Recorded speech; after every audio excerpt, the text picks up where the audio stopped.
The political reaction to Omar Khadr's bail, or the lack thereof. I'm Lilley with TheRebel.media. On the day that an Alberta judge said Omar Khadr could have bail and rejected the federal government's appeal, you would think that might be a really big deal in question period. No, instead on Thursday afternoon there was one question on the issue. The opposition parties wanted to talk about Duffy, and it was only Conservative MP Lori Hahn asking a parliamentary secretary, Roxanne James, about the issue of Khadr and how annoyed the government was that he was getting out. Mr. Speaker, our government and many people in Edmonton and elsewhere were disappointed to learn earlier today that convicted terrorist Omar Khadr has been released from prison today onto the streets of Edmonton.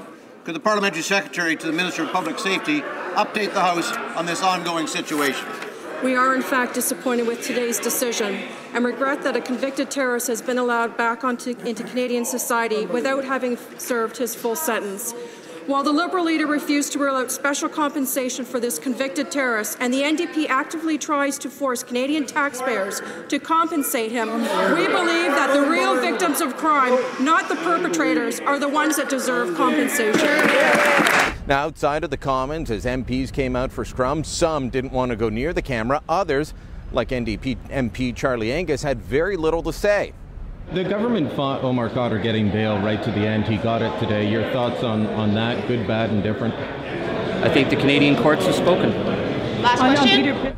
Angus's NDP caucus colleague, Linda Duncan, though, an Edmonton MP, an MP who lives near where Khadr is going to be living, she was effusive, saying it was wonderful news that Khadr was being released.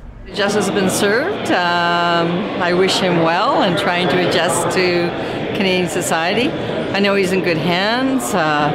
Very, very gracious of Dennis Edney and his family and his children to welcome him into their home. Contrast that to Conservative MP James Rajat, also from Edmonton. He says, like a lot of Canadians, he's disappointed. He took a person's life and another person lost an eye as a result, but the Spear family, I mean, they lost their father and their husband, and that's something that we have to think of today. I know the focus is always on Omar Khadr, but the fact is we should be thinking of the victims today. Now, what about the Liberals? The basic line from the Liberals is the courts have spoken that justice has been served simply because you've got to follow the court orders at the end of the day.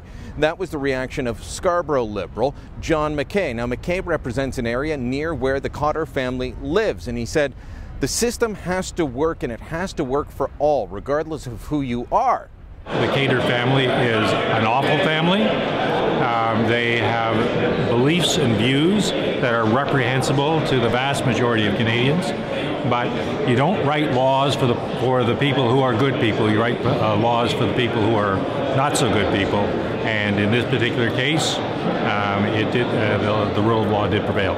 I think McKay hit a sentiment a lot of Canadians are right now. The courts have spoken. You've got to live with the ruling. The government has to live with the ruling. The police and security agencies have to live with the ruling. But that doesn't mean we have to like the fact that the Khadrs are here and living among us.